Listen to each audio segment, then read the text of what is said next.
On today's episode 5 of We Say Soccer, August 29th, 2021, the boys are back after a great weekend of matches, which also saw Jibs go 8-1 in his non-EPL picks from the show. We'll review those matches as well as react to the EPL Match Week 3. We'll conclude the show with Jeff's journey as well as a look back at the We Say Soccer pick'em table. So sit back, relax, and enjoy the intro. It's We Say Soccer.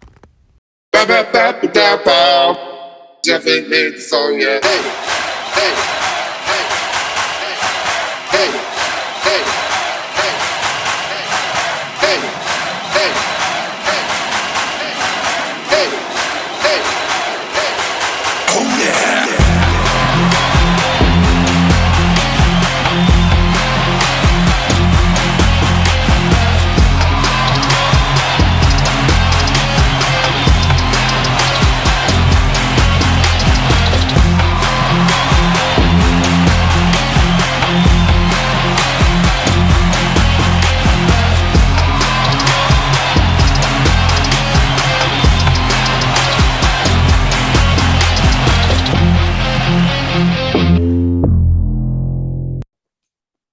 What's goody, footy fans, and welcome to episode 5 of We Say Soccer, an American take on the world's game.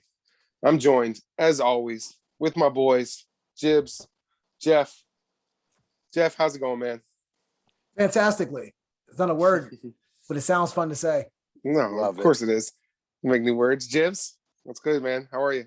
Great. Had a great weekend. A lot of exciting footy action and a lot of draws. Bummer. All them draws. No, I wasn't bad. Made a little bit of money, here and there. Not as good as Mr. If you followed the picks. 8-1? 8-1 if you followed the non-EPL picks from my boy Jibs last week. Whew. Making that money. We were close if it wasn't for a couple fouls on some same game parlays. Mm-hmm. But them is the breaks. So yeah, non-EPL was fun this week. Yeah, some great matches, some good odds. You and I were pissed off because we could not find Bayer Leverkusen, even if they were minus 1,000. WTF, FanDuel, let us be a little degenerative. Probably also not a word. But yeah, really a bummer. But if you guys were paying attention to the last episode, little humble brag here, 8-1 on the non-EPL picks for your boy. But I also threw him in a parlay. Got a nice little cash out early. Love it. Take it. And the best moment, it wasn't all favorites. I took Wolfsburg, even though he drinks Monster. Big John did bet on Red Bull Leipzig. So it's always nice to have a little notch in your belt against one of your best buds. Head-to-head, little competition there.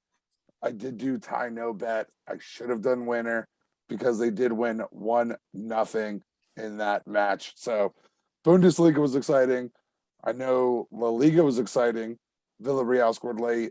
Atletico Madrid tied it up late. Juve dropped it in Serie A late. Or not late. They were down 1-0 for quite a bit in that game. But in a match they should have won. And a couple other solid matches across Europe. It was a good weekend for football for sure.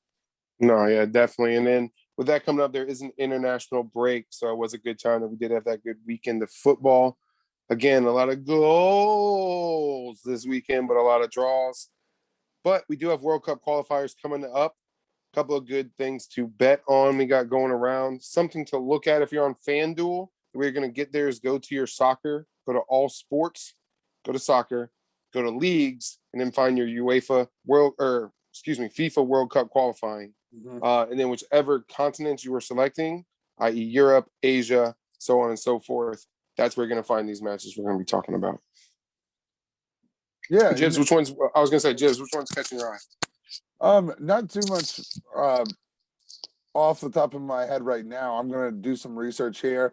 I know we've kicked around the idea of an emergency pod kind of set up, maybe coming out prior to the U.S. match, which will be this Thursday against El Salvador.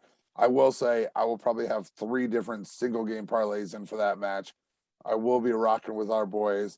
I think they come out strong and we'll do work against El Salvador. But we'll get to that when we can get to it. The most important thing there is when it comes to supporting the U.S. men's national team, make sure you follow us on the socials.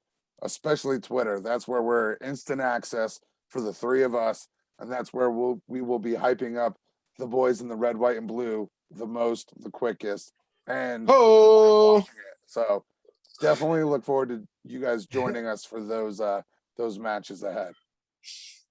yeah, definitely. Look around Europe. It is a couple of big favorites, heavy odds. So what we're looking for this week is maybe a couple parlays early in the week when you do have those big favorites at those minus 240s, minus 180s, stuff like that. Not really good money in the straight up bets, but there's something you can add on to, say like Israel against Faroe Islands is something you can throw into a parlay. There is a couple close matches, maybe Netherlands at minus 140, something to look at for a straight bet against Norway.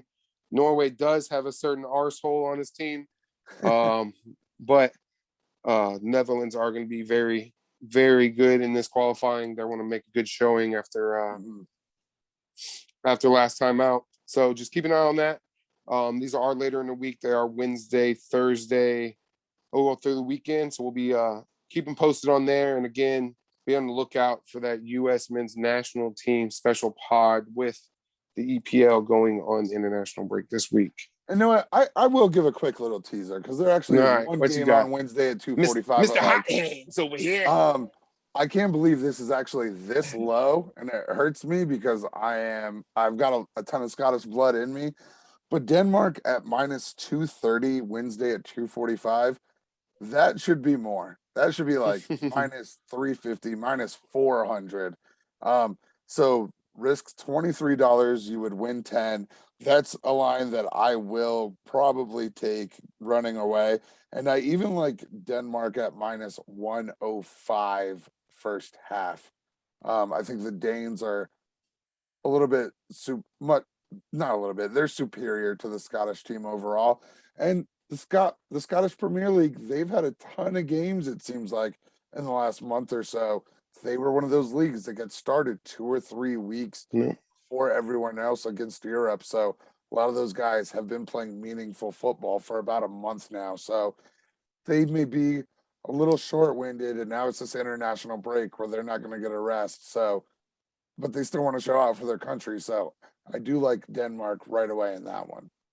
And we'll see if it's one of those old rust versus rest. Who's going to come up fresh? We did touch on this a little bit last episode. We have the win cast. If you're on FanDuel, if you want to go Casper Dolberg to score in 90 minutes and Denmark to win, that's going to be plus 155. So that's something to look at to get a little bit of plus odds in there. Or if you want to go Josef Poulsen, score in 90 minutes, Denmark to win, that's plus 180. So something you could do there is maybe wait till the lineups come up, see who's going to be starting in a center forward position, or if it's going to be two up top, and go with that. Go with the win cast. We appreciate FanDuel for doing that. As always, if you're addicted to gambling, need help, 1-800-GAMBLER. We're here to win, and the most important bet is the one you can make, so don't risk what you can't. With that, I think it is time to talk about some EPL, boys. Let's do it. Hey, first match. Today is my favorite day. Yeah. Today is my favorite day. Yeah. Well, the first match was pretty much what we expected. Bottom of the table Arsenal. Whew. Arteta might be out. That 5-0, a thrashing. Like, Jibs, what do you even got to say? You're tired of hearing Arteta out. Like, it might just be time. Might just be time. Yeah, he had no solution, but his team also didn't care. And I think he's lost the locker room. They showed no fight. Everybody's talking about how they have 0 goals. Does anybody out of my 2 boys here want to guess how many shots they had on target? I think it rhymes with hero. Yes. It's not 3-0. It's 0. 3-0. I know that was a stretch. I was trying. Jeff's book of slant rhyming I went for there didn't work out. But 0 shots on target. They are bums. Get out of here. I'm good. Arteta City straight out. thrashing. Out. Out. Yeah, Ferran Torres with 2. He had one in the 12th and the 84th. Both of them pretty simple, like Swiss cheese.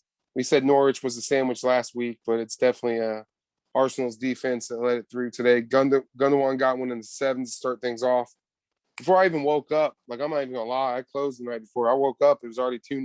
Like I was like, all right, well, there's nothing. Like me and Jeff are a little opposite on this. He texted the boys at like halftime. Hey, sorry guys, fell asleep for that rest of that half. I didn't catch what happened. It was 2-0. So I was like, all right, well, back to bed. Got to get ready for the 10 o'clocks. Gabriel Jesus tapped one in as well. Rodri got one in the 53rd. It was pretty much a who's who on Manchester City's lineup. Again, looking good for FPL. Of course, Gundogan scores in a week I'm trying to tank so I can get Ronaldo. I think it's a battle of me and Jibs at the bottom who gets Ronaldo, so we'll see. Yeah, it depends on format, which way this will go. Yeah, and bonus points and stuff like that. So we'll see. Next match, just because that one, like you said, was kind of like a landslide, not much to touch on that. We got Villa Brentford. Jibs. 1-1. We both had Villa in this one. Jeff in the pick'em table was right. He even called it, if you go back and listen, it is receipts on this one. He even called a 1-1 draw. So, and we'll get to that a little bit later. Jeff's going to have his soliloquy where he gets to talk a little shit on the pick'em table. He got us this week. But Ivan Toney, Jibs, we talked about it. We called this one. We said, go ahead. If you like it, put it on there. Until he scores. He's going to get on the score sheet. It's bound to happen. A rocket into the top right corner, 7 minutes in. What a goal. And then your boy, though, this is where I want to bring you in. Your goal of the week, Jibs. Your boy, Emi Buendia. 13 minutes in. Buen dia. Or as I like to say, good day, sir. You get 1 goal, 1 point. Yeah, he jams out upper bins. So I had to break out a Kool-Aid jammer. Oh. Cheers. He received this well, made a nice turn, and he went ahead, upper 90, top right corner. Love it. Patience. Struck it well. Got down to the ball. I think it was Ings on the assist, too, if I'm not mistaken. Yeah, and Jeff, you shouted out Ings last week, getting more points. And it's funny, he actually was getting some hate for not really being involved in the game very much. And then boom, boom, boom. He set up that whole play. He touched the ball. He had a very low ball possession rate, Ings, in that match. And then on that one play, I believe he touched it 3 times, making successful passes and successful receptions back until he got the ball over to Buendia. Well, I mean, the thing about it is, I mean, Ings has scored in the first 2 matches, right? Yeah, he's been a part of every match. Yeah, I mean, okay, it was pens in the first match, right? Late, right? Second match, he scored, I believe he scored, the beautiful.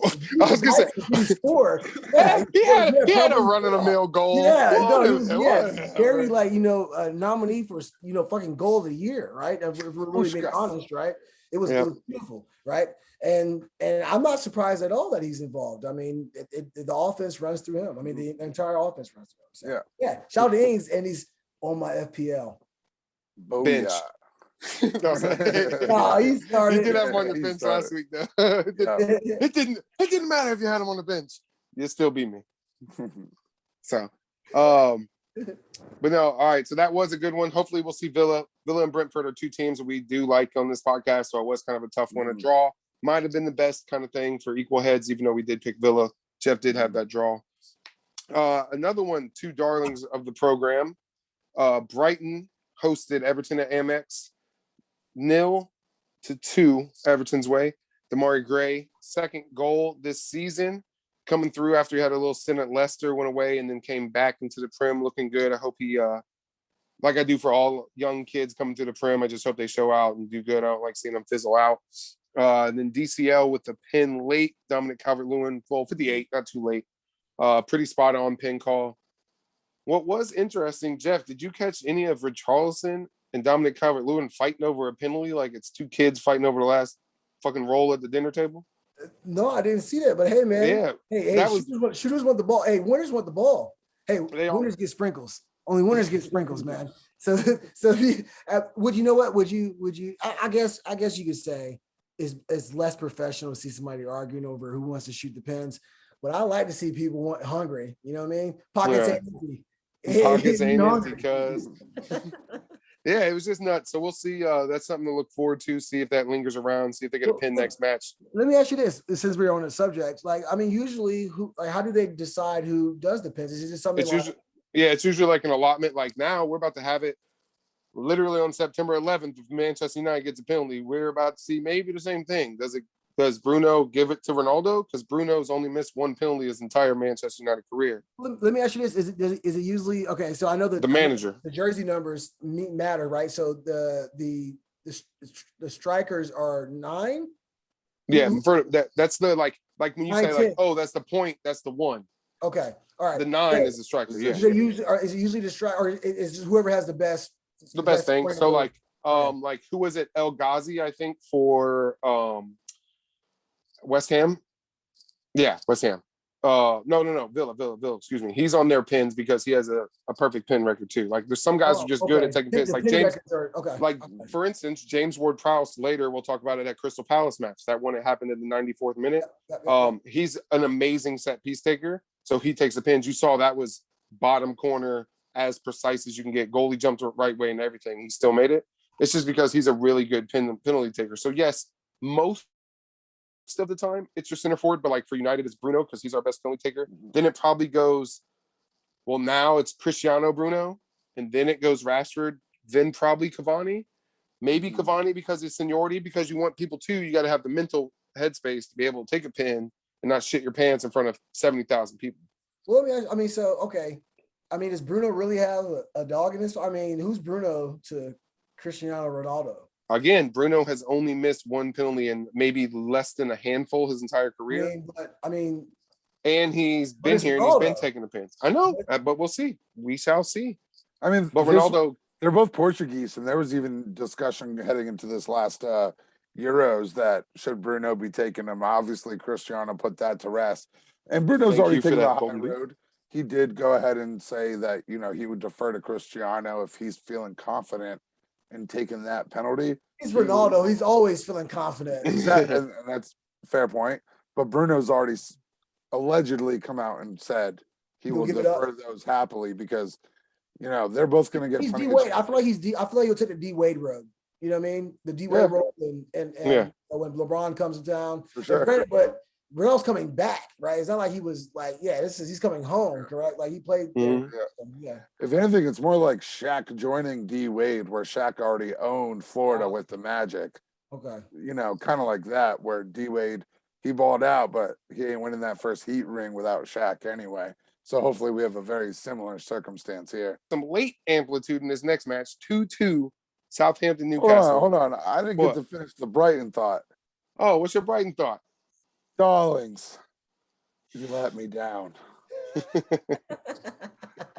And it was such a shame. There were so many chances. One of my favorite picks, they were both somehow plus money. Gosh dang, Vegas / maybe London is so smart that they were plus money for over 2.5 goals and over 3.5. But crazy money at under 2.5. They were smart, but Brighton had their chances. Not many, but they had at least 3 scary ones where they could have easily gotten 1 or 2 themselves. And Everton should have had another, if not 2 themselves. This could have easily been a 3-2, a 2-2 draw, 3-2 Everton win, 4-2 Everton win. Everton deserved that win, but it definitely should have been higher scoring, and chances were there to be had. Yeah, and I think Yves Bissouma played really well for Brighton too. I really like him in the center of the pitch. Not so much holding down the middle. Not so much our boys Dunk and Duffy. Yeah, they didn't look that good. They got kind of ran around. So old Brighton does not run on Dunk and Duffy. Yeah. I like Duffy though. Yeah. Okay, so now we'll go to Newcastle, Southampton. I did have those late heroics. A couple early in the second half, goals. Wilson came off first, made it 1-0 on at St. James's Park. My man scored in the 74th. Elucianasi. We're gonna go with that. Sorry, I haven't played against Southampton too much in this year's FIFA, so haven't heard Martin Tyler, Derek Ray say his name too much. So my man's Eli Unausi scored in the 74th, and then of course it's not a Newcastle match unless we mention Alan came through with what I thought was the winner. And I just knew it was the winner. Oh, I just knew until Jamal Lascelles had to come in and just foul the crap out of him. Like, again, a stupid foul. We'll get to another stupid foul that lost one of our same game parlays on Saturday in the next match. But, man, stupid foul. James Ward-Prowse steps up, as we talked about earlier. Clinical. James Ward-Prowse is the scariest man inside probably 30 yards, let alone inside 12. Like, and ended it last kick of the game. Man, it was wild at the end. It really didn't. It lived up to exactly kind of what we thought of the first half, kind of boring, nothingness, and then it was a draw. Yep. Straight from there. Southampton, again, we think they're going to be in the bottom, but they keep fighting. They keep getting these draws, getting these points, and that's what you need to stay on that relegation battle. So I called it. Sorry, allergies. It's something that's there. It says North Kakalaki pollen. It's just something different about them down there. No, you called it. No, you did. We did really well in this match. You know, started slow, got up and down. There was spacing, and I only say this to the fans or to our listeners because we were tweeting about we were texting about this match as it was going down. if you were in our We Say Soccer group chat, oh man. It was a lot of quotes coming in and out. It was great.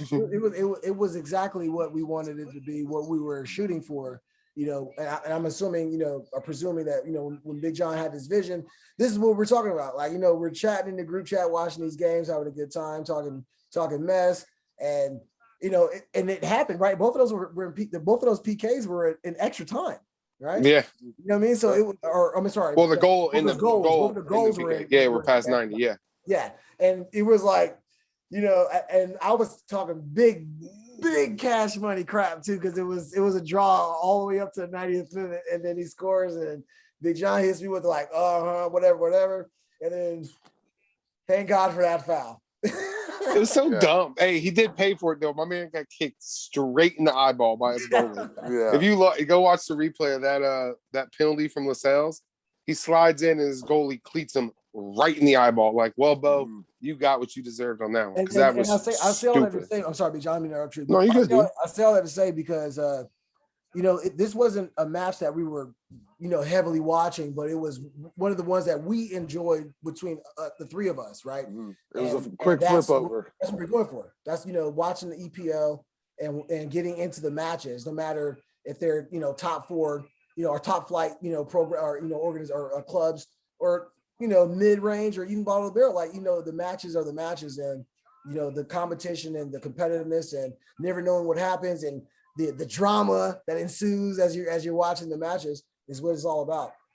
Yeah, no, 100%. And that's why we always say too, like, if you've got Peacock, you can flip through those. Like, if you're watching that Brighton, that Villa Brentford match, wasn't really nothing going on pretty much for the last 60 minutes, like if not longer. So that's one of those where, hey, we're watching it, cool, let's flip over. Oh, there's some craziness going on over here. Let's see how good this one is. This is a draw. Let's see if someone can pull away a win. And again, what they doing over there? Where they do that at? Ain't no mud in heaven. Ain't no mud in heaven. Yeah, that was a elation to bottom with that pen. Yeah, we had it. I ended up taking that lean I talked about at the plus 145. I took it. Newcastle let me down again. Yeah, nice kits though. Yeah, no, they are. I do those classic white and blacks. They can sell me Air Max 95s anytime. All right, next we got Norwich. Finally got off the board, got one. Pookie with a PK. We'll touch on that a little bit. Another one that ended a half two for another one that came up later. And then Leicester with two. Vardy had a party, as he called. Jeff said it. VARDY. Vardy. The over 30 strike force for Jeff and his FPL team. Getting an assist, getting the goal. The old guys are coming through. They got their walkers, but they got them buckets. The penalty though, man. I was watching this one. We had the same game parlay going. We needed Leicester to win in the first half, get the win, get the first half goal. We had it. We were good. We had the corners. We're almost halfway hit. We were there. And then old soy boy had to come around for no reason at all. Bruh. My man is 17 yards away, perpendicular to the goal. Like, what are you doing? This is the second. And then soy boy's the same guy that just gifted the goal last week. Like, I'm about to boot him, dog. You about to get the boot from Myers United. I got to get him out of here. He's giving away goals. He's losing me money. Like, we just knew as soon as it happened. I saw it, and it went to VAR. I said, oh, hands up. My man, the ref looked like Surge from Pokemon. Jesus, couldn't even go there for 20 seconds. He just saw one replay. It was like, yep. Like, duh. Like, man, didn't even look like he was touching the ball. Soy boy, kill me. But Leicester did come through. Albrighton got the 76. It was a tight angle coming in from the right. 76 minute. Leicester got that win. Got me some money, but still could have been a whole lot more shekels. But it's all good. Leicester with the 2-1 win. Norwich, finally, like I said, got off the board. They are still at the bottom, fighting that relegation spots. Not as bad as Arsenal, but they are down there at the bottom. Jeff, you had this rooting interest. Your boy Antonio, one of the guys you've been talking about in Jeff's journey. West Ham 2, Palace 2. Antonio's all over the pitch again. He just seems like he's stepping into the role. West Ham wanting to be one of those top 6 clubs. Got an assist on the first goal for Fornals. A pass looked like prime Barcelona. West Ham did in that one, passing it all throughout the box. In the 39th, Conor Gallagher got one back though in the 58th. Drew it back even, and then that's when your boy Antonio got one back.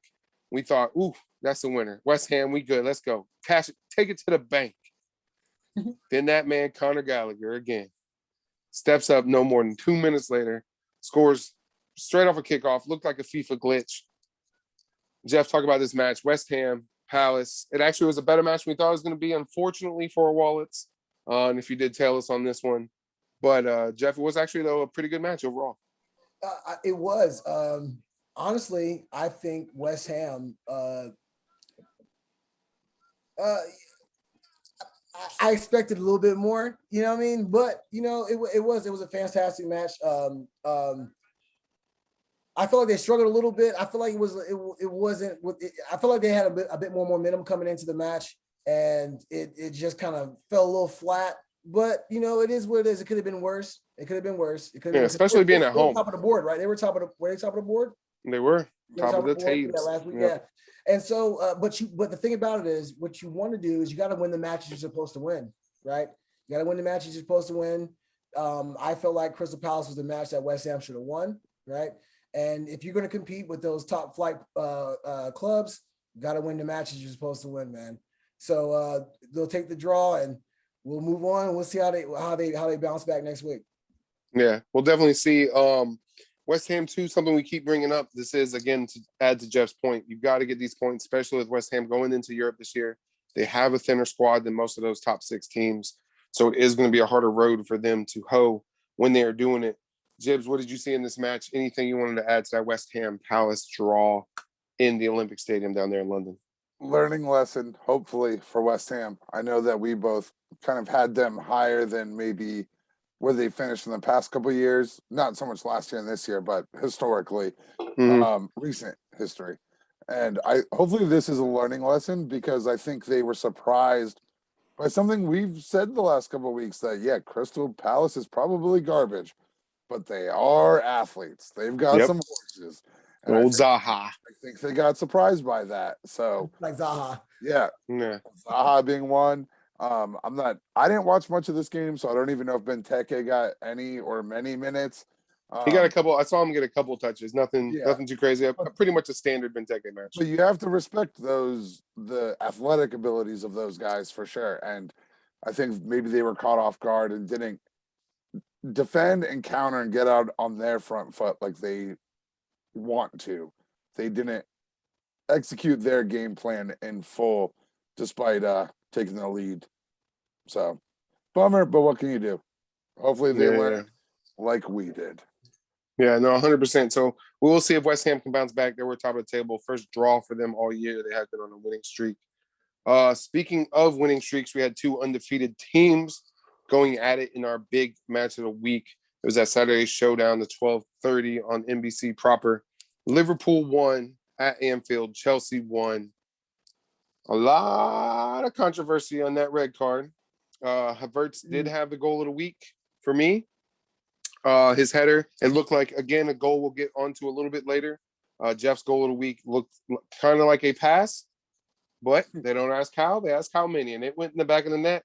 As long as you put the old biscuit in the basket, counts as a point. So, and then, like we talked about, Reece James got a red card for the handball. Again, Twitter was going off both sides, some saying it was blatant, some saying he moved his arm towards it, some saying it was a natural motion.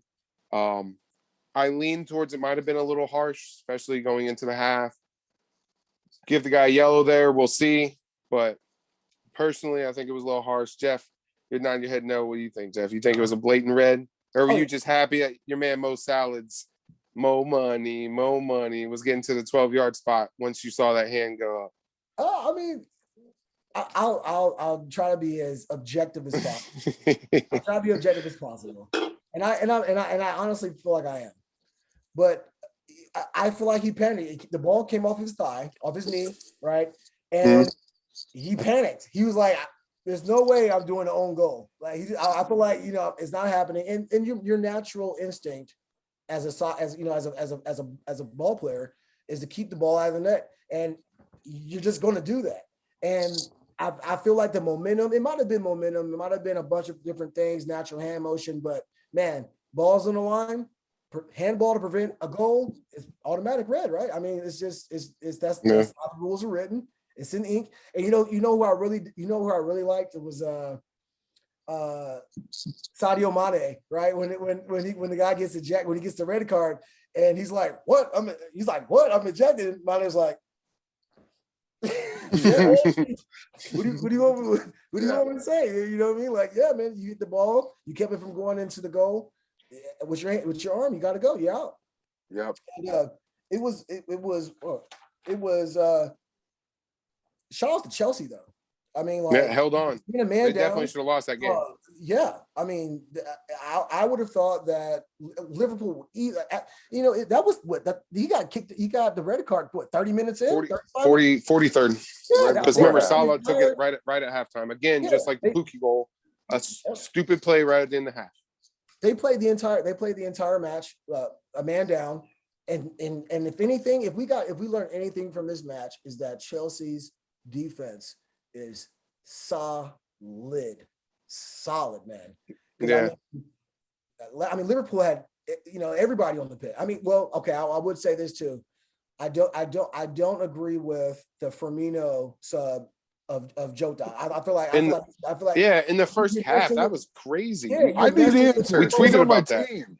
Oh, Bobby Big Mouth was out. We were like, okay. What are you doing? Like, why are you messing? And then he subs him in, and then he comes out right, injury or what's it? Fitness. A knock. Yeah. It wasn't hurt. He comes out, and I'm thinking to myself, well, bro, you should have not messed with the lineup. At least wait till halftime to do that. Don't do it 2 minutes, 3 minutes before halftime. Like, why? Just wait till halftime. Have Jota come out from the locker room as a starter if you're going to do that. Like, I feel like that's your boy. That's your boy, Sir Davos. I mean, what was he doing, man? I mean, I love me some Sir Davos Seaworth, man. The old Onion King. But you got to put Diego in, baby. Go Diego. He was sending Bobby Big Mouth down the sun spear. He was not having it. He said, "You got to get out of here, bud." Well, that's weird. I mean, great. I mean, the match was what we thought it was going to be. It was going to be competitive. Nobody was expecting the red card. RIP James. Man, you'll be back. But and luckily, the crazy thing is, I was playing against James in my FPL fixture, and I got smacked. I lost, but great match though. Great match. We'll see how Liverpool does. Yeah, no, it should be good. We definitely thought, again, 2 of the top-ranked teams coming into it showed why. Respect to Rudiger too. I kind of disrespected Chelsea, I think, in the preview show, episode 0, by just saying their defense wasn't as good. But Rudiger stepped up. Rudiger's showing he's one of the best in the Prem, and I think he's bringing around Christensen and some of those younger guys around him, like Reece James. Unfortunately, he didn't have a great game, but I think he's bringing up some of those around him. As Jibs like to mention all the time, Aspilicueta, Alonso. And Chelsea did. I mean, that first 20 minutes, Chelsea did look like the better team. Let's be yeah, honest. no, for sure. Liverpool had a few good runs early in the match, and it looked pretty even. But as things started to settle down a bit and getting into the flow of the game, you could tell that Chelsea, they had a stronger attack, stronger counters. You could just tell that they might have been just a little bit, just a little bit more on it. And even Rom almost got that one for him at the end there. Right. Yeah. Even a man down. You're right. Yeah. He got that because I was even the commentators I was listening to, they were saying, hey, is this one of those times you should maybe bring Rom off, bring on another defensive mid, something like that, a midfielder, like just to set up shop and just, hey, let's take this 1 point and go. And then you saw, hey, Rom showed why he's worth that 120 million. Yeah.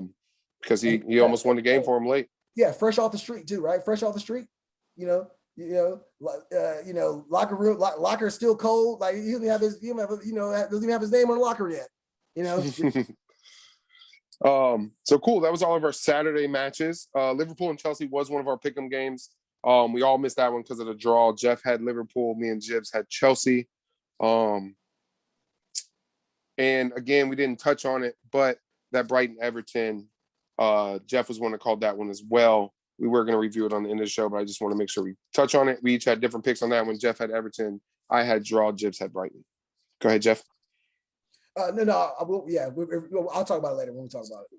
Yeah. Don't worry, sir. You'll have your time. I was going to say, I'll tell you what I was going to say when we get to, I'll tell you. All right, well, let's move on to Sunday. Jeff will bounce us back to you. Burnley leads.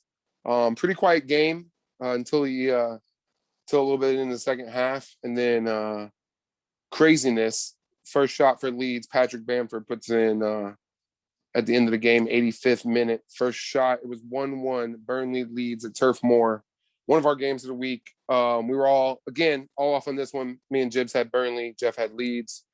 Jeff, what'd you think? You watched this one. Patrick Bamford saving them late. Got that point for Leeds. I mean, lots of cards. I know that. Yeah, it was definitely a physical one. Burnley had the goal that Burnley had, I mean, they just didn't give up. I mean, I think they had maybe 4 or 5 shots on goal before that goal went in. And we've been in a position, we've seen a few matches where you think a goal is happening and they just keep shooting. And then for some reason, the goalies have been coming up huge over the last three weeks, but it's great to see Burnley keep coming at it, and finally they get a goal out of it. And that's what it was, early in until Mr. Patrick Starr shows up and ruins the party. Is this Leeds United? No, this is Patrick. This is Patrick.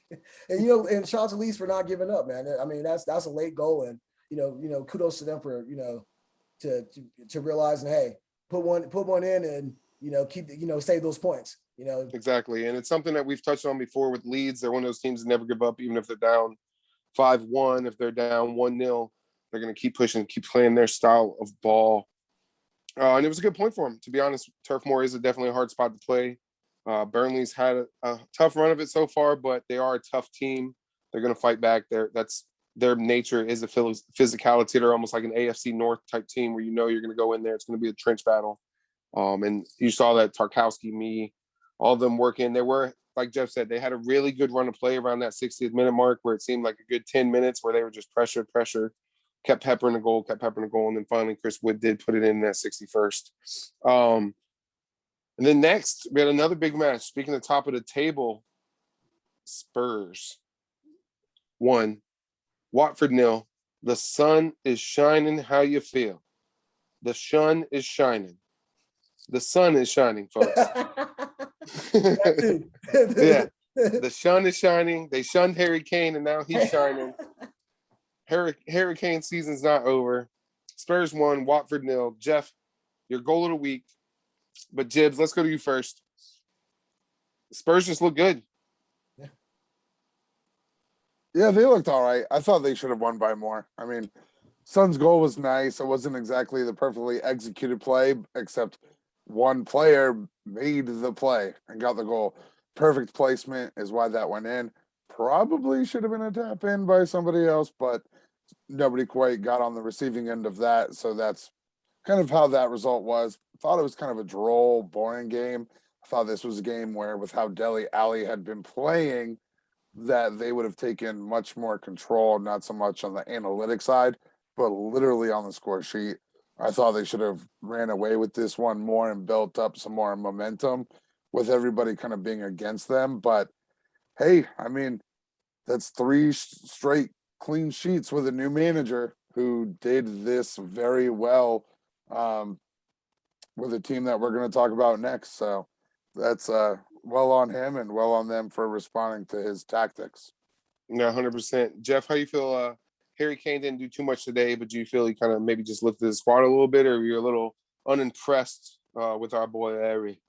No, I mean, I think didn't he have a couple shots on goal? I think the goalie had a couple saves. I think he was trying to get a mix in, and he was actually I know we could have been having a different conversation because I know he had 1 or 2 close assists as well. I know he set up I can't remember the guy's name. He set up a couple people right inside maybe the 16-foot, and it's just ball wide, not on him, but man, like I said, goal of the week I think come from the sun will come out tomorrow. Bottom dollar net tomorrow. And how can you not like how can you not like Son? Like he's just a nice guy. You just can't hate him. He's like Han from Fast and was it the Fast and Furious? What's his name? Han. Yeah. I mean, like you want to hate him, but you can't. You absolutely can't. If you do, there's probably something wrong with you. So it's so good, man. And once Kane, once things settle down, I think he comes into true form and they get their. I don't know. I feel like their identity changed when he wasn't there, right? And now he's back. And even if it was just a week he was out, right? 2 weeks he was out, right? Was it 2 weeks? Yeah. Well, he subbed in last week. Late. Yeah, he subbed in late, and you could tell that the Spurs are evolving, right? They were on this point they were evolving because at this time last week we thought he was going to be gone, right? We thought he was going to be getting out of here, and so they're evolving. And I think if they can figure out a happy medium between the two teams that they were before the drama and during the drama and now, then they could be they can be a formidable opponent here in the EPL. And I think they can compete for one of those top 6-5 spots where they're always at. They just have a bit more of a momentum.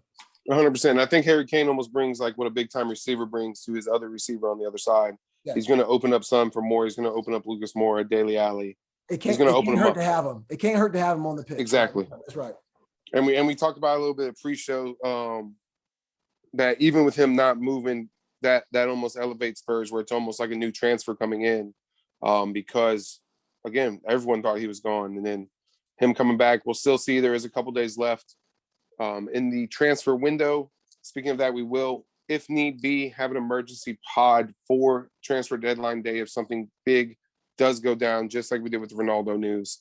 We will have an emergency pod for that, so just be on the lookout.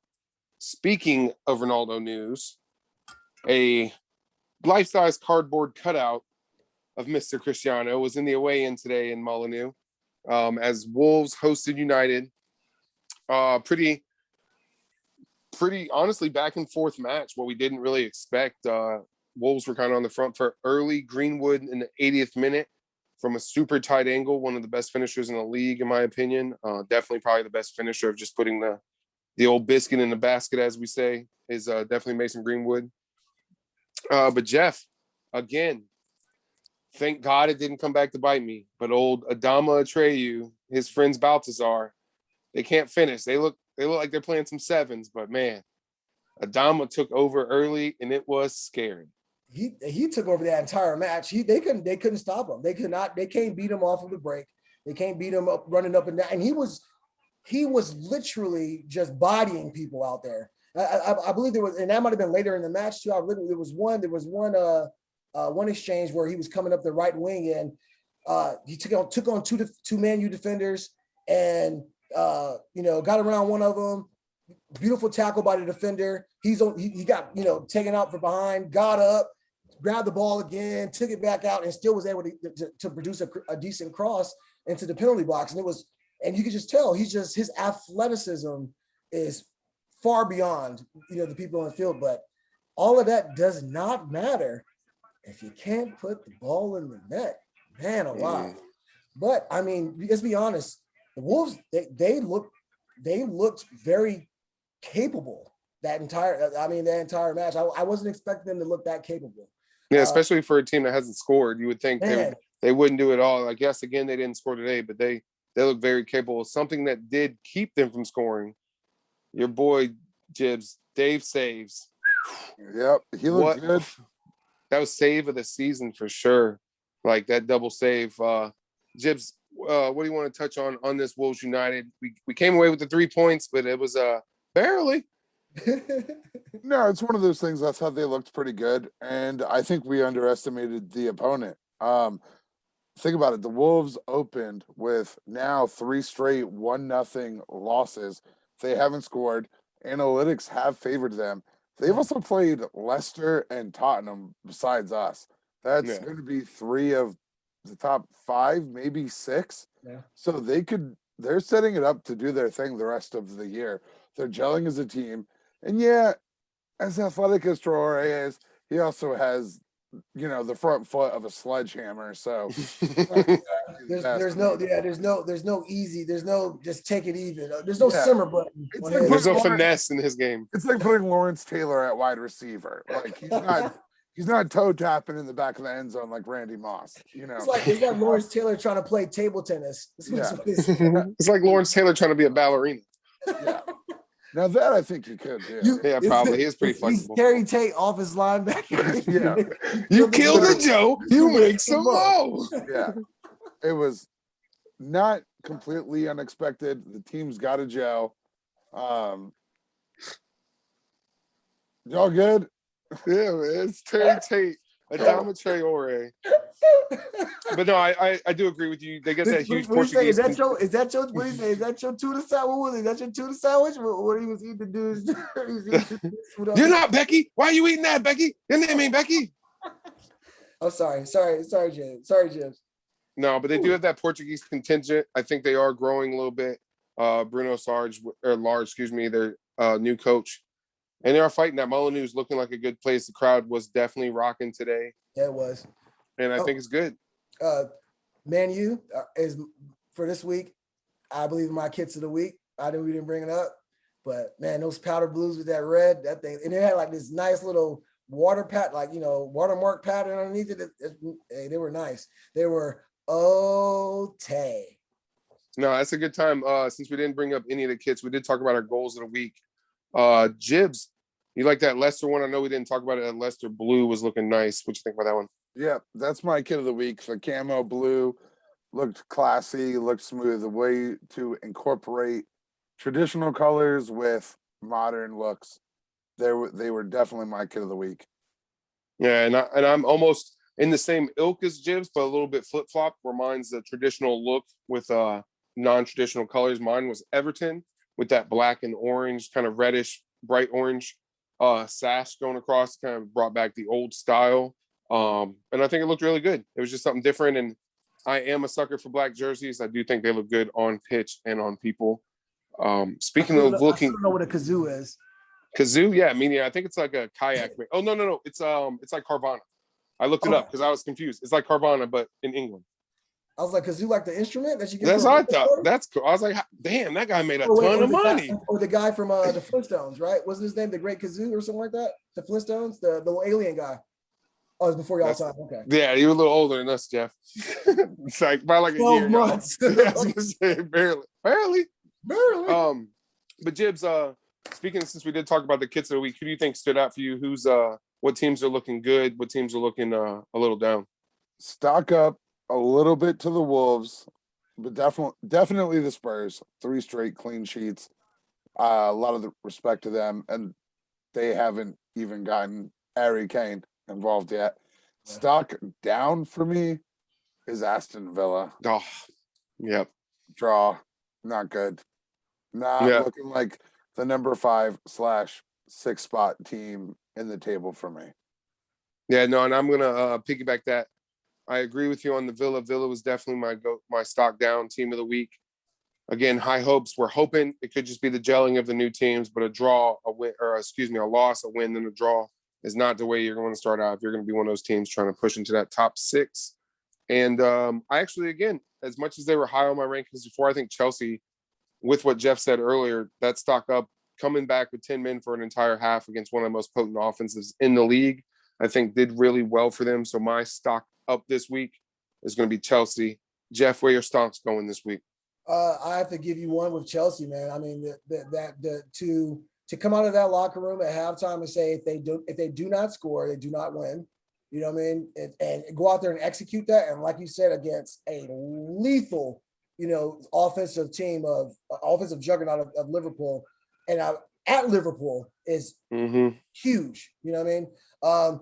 I know you guys are stocked down on Aston Villa, but I think my stock has risen on Brentford. I mean, you said one win, one loss, and a draw, right? Is Aston Villa all right? Yeah, right. And Brentford. So it's Brentford. No, Brentford didn't even lost. Oh wait, Brentford's they're 2-0 in one the draw. win, 2 draw. Yeah, they're undefeated. They haven't lost. Yeah. So I mean, stock up on Brentford for coming for the team that's just getting into the EPL, right? The first time in 7 years. I mean, that's a nice win, man. I mean, they got one over Arsenal, but we know, we don't want to talk about that right now. That power ranking's going a little down now. It's like, what we can say is that Brentford is not. It's not just a fluke. They might have something here, or you know what? At least they're going to compete. It's not. There's no easy buckets with Brentford, so stock up for them too, and I'll leave it at that. I think I will say one caveat. Really. You guys both stocked up the reigning European champions. Just saying. Yeah, because in my eyes, I'm going to lose to anybody. Okay, stock up, but I'm not talking about a full point, maybe 0.25. What I'm saying is just a kudos, right? All right, well, stock up then. Stock up to Southampton. I'll buy a penny stock then, and we'll raise it up to about 4 cents for Southampton. Well, good job, boys, getting the second draw. Real stocks, actual Manchester United trading stocks, rose $250 million with the Ronaldo news. So and the most liked tweet and Instagram post by any sports team ever. This is not a trading advice episode. Yes, we are not financial advisors. Do not take your stocks advice.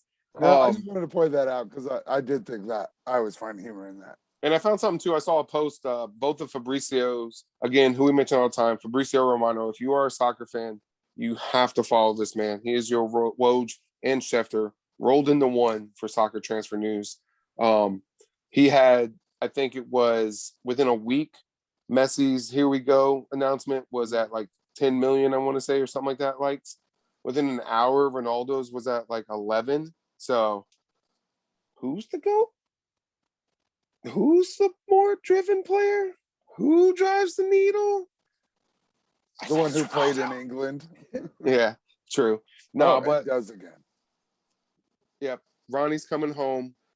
Thank you again for watching that emergency podcast, our most watched pod. And speaking of that, again, be on the lookout. Follow our Twitters, our socials. We will have more emergency pods if need be for things coming up. But something that's not an emergency, for me at least, because I went 4-0 last week and I went 0-4 this week. Along with Jibs. Jibs is now at 3-5, pulling up the rear, an 0-4 day as well from him. We had a couple different picks, but both of them didn't work out for us. And then our boy Jeff, and I'm sitting at 4-4 if I didn't mention that. And then our boy Jeff, 5-3. So as the We Say Soccer Pick'em table, winner of the week and head of the table, Jeff, the floor is yours, man. Thank you, all of my devoted citizens. I'm just kidding. Could you imagine? Ask not what your picks can do for you, but what you can do for your picks. No, honestly, the Everton match, I kind of took, bottom, secondhand, as far as, because I know you took Brighton, and I believe you called it a draw. Did you call it a draw, Big John? I did. Yeah, and I took Everton just for the sake of competition. If I was going to choose a winner, that's who I said. So I ain't gonna act like I, called it like with 110% accuracy. No, it was kind of like what it was. But I'll take the win. I'll take it, and I'm not gonna dwell too much on it. I'll just bask in the fact that I'm 5-3 in the top of the board. Sounds good. Jibs, anything before we get out of here you want to touch on to our fans, to our listeners out there? Yeah, because we sadly missed you last week. I gotta know, Jeff. Is there anybody new you've swiped right on in the EPL, or are you looking to take the next step with a couple teams? What's going on in Jeff's journey? Oh man, well,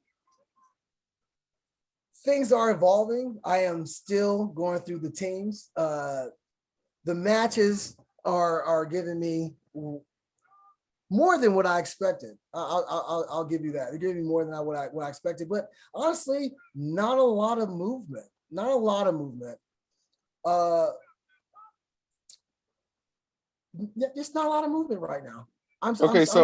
So I'll play a little. Let's dive into Jeff's brain. Let's get no particular order. You don't have to go 1, 2, 3. You don't have to go 3, 2, 1. They're literally all 1, 1, 1. They're equal. They're not any leverage here. Who's your 3 teams? Yeah, 3 teams that you're thinking of. Like again, whoever you name first isn't necessarily your first choice. Just what are you thinking? We kind of know one, but let's think. Let's see. Let's delve just a little bit deeper. And what you thinking? So,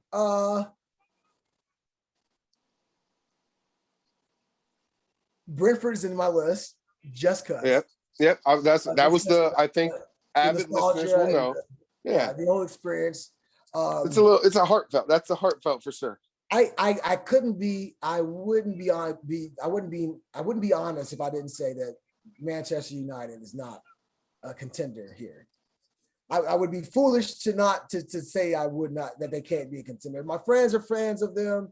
You know, the team is great. It's only getting better, you know, as of right now. And I enjoy watching them play. They do. And even I will say too, sorry to cut you off on this one, but pre-show too, for listeners, this is one of the people that during the Euros, during the World Cup, that Jeff was paying attention to is Paul Pogba. It's always been one of, he's like, oh man, I like this guy. He's like built like I am, but he's out there doing things, and has been quoted as saying is the best passer of a football in the world, the universe. We don't know where they kick football. I did say yeah. So again, no, there's no slithering in us trying to push him here. These are receipts that you can see, folks. Just for those Liverpool fans out there getting a little mad at us. Not slithering, eh? All right, Jeff, and what else you got you thinking? Hey, the Liverpool fans should not be mad because Liverpool is rounding out my top 3, only because of my man Sadio Mane, right? I like Sadio Mane. I believe he is from, right? I believe Senegal, which I happen to be 12% of. And the only reason why I know who Sadio Mane is because that World Cup we were watching, I wanted to see all the teams that were qualifying. The very first one we actually started watching together. The French win. Yeah. And so I was looking at, okay, are any of the countries that I had just got my ancestry DNA back, and I started looking through the countries that were qualified for the World Cup, and Senegal was the only team. I believe they were the only team from Africa that qualified that year. I'm not sure, but I think so. And I asked about Sadio Mane. And not quite how it works, but yeah. Well, wait. I think so. I mean, because Africa's it gets its own amount of people. Amount of teams. At the time, okay, so at the time we started watching, I think they were the only team left. Oh, left. All right, cool. Maybe the knockout stage. Maybe, and I honestly believe, I'm sorry, out of the countries that my DNA is a part of, anyways. And so I remember asking you about him, and you go, no, he's like, oh. Yeah. I mean, and I will say too, he does have a little ilk because he does have the same hairline as we do. He tries to keep it, but it's about up here. Right there. If you're watching YouTube, it's about right here. He's got the nice streak going here, but it starts at like his ear. If you actually look at Sadio Mane's hairline, so I do feel that there is a little bit of your heart that feels there too. So, and I'll give you 5. I'll say Spurs are there, and honestly, for some reason, Watford. Yeah, all right. It's the coming straight into the Prem. I think is those teams you just like, and Norwich is so sandwichy you can't just go with them. So See, and Aston Villa let him down too. Last week, I think you would have said Aston Villa, and now it's stonks down. Yeah, and then West Ham forgot about his man Benny Hanna. Oh, you said, tell me, I told you. I know. I still like me some hibachi. But cool. I think after Jeff's journey, anybody got anything else we want to touch on? Ready for World Cup qualifiers. Yeah, just USA. Stay tuned to our Twitter, our Instagram. We're going to put out a couple more. I know the Instagram's been kind of slacking here lately. We've been throwing out a couple clips here and there, but we're going to go on it. But as Jib said earlier, Twitter is the place to get in touch with us the best. If you are a fan, let us know. Let us know what you think of the pod. If you have anything you want to add, maybe we'll bring on some special guests for big matches coming up. Some Liverpool fans. We are going to remember the opening support and the followers that we had from the beginning. And as Jibs had mentioned earlier, once we get going a little bit more, we're going to start doing giveaways, maybe a FIFA giveaway to either kind of console, whichever one you have, and a kit giveaway maybe coming around Christmas. So stay tuned for that. And again, we were talking that maybe our first 50 followers are going to have 2 entries into that raffle instead of the 1. So as always, get in there, share with your friends, like, subscribe, comment, share, download, all the above. This is We Say Soccer. And again, we're here to keep you informed, keep you having fun, and just keep you learning this beautiful game that we've come to love so much. So again, we thank you for tuning in. Episode 5. And peace. Hallelujah, y'all are back.